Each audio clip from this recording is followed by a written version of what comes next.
রাত গভীর। রায়হান নামের এক যুবক গ্রামের পুরনো লাইব্রেরিতে প্রবেশ করে। লাইব্রেরিটা বহু বছর ধরে বন্ধ, কিন্তু আজ হঠাৎই সেখানে আলো জ্বলতে দেখা গেছে। কৌতূহলবশত সে ঢুকে পড়ে ভিতরে। ভিতরের বইয়ের তাকগুলো ধুলায় ভর্তি, কিন্তু একদম পিছনের দেয়ালে একটা দরজা, যা আগে কখনো ছিল না। দরজাটার সামনে লেখা, যে একবার ঢুকবে সে আর ফিরবে না। রায়হান হেসে বলে, এসব ভয়ের গল্প দিয়ে ভয় দেখাবে। সে দরজাটা খুলে ভিতরে ঢোকে। ভিতরে ঢুকেই চারপাশ কালো অন্ধকার। পেছনের দরজাটাও হঠাৎই বন্ধ হয়ে যায়। হঠাৎ চারপাশে কান্নার শব্দ, যেন কেউ কষ্ট পাচ্ছে। তার সামনে ধীরে ধীরে এক নারীর ছায়া ভেসে ওঠে, চোখ নেই, মুখ নেই, শুধু ফাঁকা একটা গহ্বর। সে ফিসফিস করে বলে, তুইও এখন আমার মতো হারিয়ে যা। রায়হান দৌড়ে দরজা খুঁজতে থাকে, কিন্তু প্রতিটা দরজা খুলে সে আবার সেই ঘরেই ফিরে আসে। শেষ দরজায় লেখা, এই দরজা খোলা মানেই চিরকাল আটকে যাওয়া।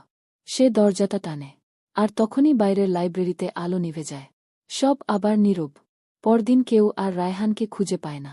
শুধু মাঝে মাঝে কেউ লাইব্রেরির ভেতর থেকে ফিসফিস করে কাঁদতে শোনে। হ্যালো বন্ধুরা, এরকম ভয়ঙ্কর ভিডিও দেখতে চ্যানেলটা সাবস্ক্রাইব করুন। রাত গভীর।